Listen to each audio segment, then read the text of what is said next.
call to help our Go to your room. You can count on me like 1, 2, 3, I'll be there. Ahmad bin Ali Stadium, just outside Qatar, is set to host this World Cup Interconfederation playoff match. That stadium, one of 8 World Cup venues, will host the United States as they open up World Cup play on the opening day versus Wales. Huge contingent of Peruvian and Australian fans in attendance for this one. Peru ranked 22nd in the world, Australia 42nd. This is winner take all. No longer a two-legged playoff situation. Win in 90 minutes, win in extra time, win in penalties, but just win and move back to Doha come November. Australian manager Graham Arnold earlier invoking the spirit, Steve, of the Aussie DNA, saying we've got to get in their faces, we've got to make a fight of this, a war of this, make sure we rattle them. When we do that, that's when we're at our best. That's the way you see it early for Australia as well? He's absolutely right. That's their best chance to win this game, to scrap it out, to just somehow get a result today, because football-wise or soccer-wise, technical-wise, they are inferior to this Peruvian side. You know, we talk about soccer, we talk about what makes games special. Well, when there's something on the line, and the biggest thing on the line here today, and you can see just by the crowds that have come out, this is special. This is a special game. As I said before, in Peru, it's a national holiday, already been declared, and it's about lunchtime, and everybody's watching there. And in Australia, this is overnight. You can bet that if Australia qualifies for the World Cup, that it will be a big old party and an unofficial national holiday tomorrow. We're closing in on 4 a.m. Sydney time right now. Australia, they played back on the 7th, a 2-1 win over UAE, got a goal in the 84th minute to send them to this match. Peru, they made this journey and broke it up.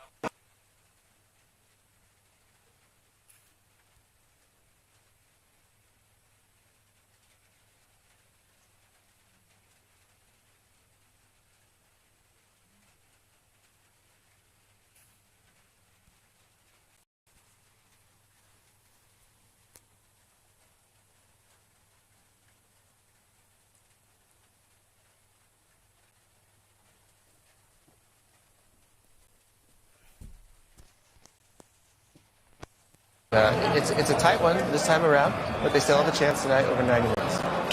Brazil, Argentina, Uruguay, Ecuador, already off to the World Cup from South America. Los Incas, the red and white of Peru, trying to join them again. The winner off to Group D in a November 22nd showdown with the defending champs, France, Denmark, and Tunisia, the other nations in Group D. Again, tomorrow, live on FS2, Costa Rica and New Zealand will battle there in Doha for the 32nd and final spot for this Winners' World Cup, and the winner will be placed in Group E. Spain, Germany, and Japan waiting for them.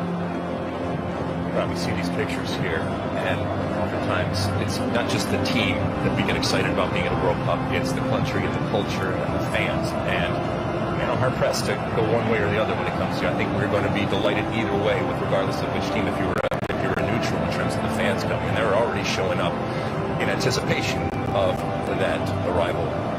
Some concern on both sides about the weather, right? Like you said, we're not going to play a World Cup in the summer there, yet you're playing a World Cup playoff game in the summer there.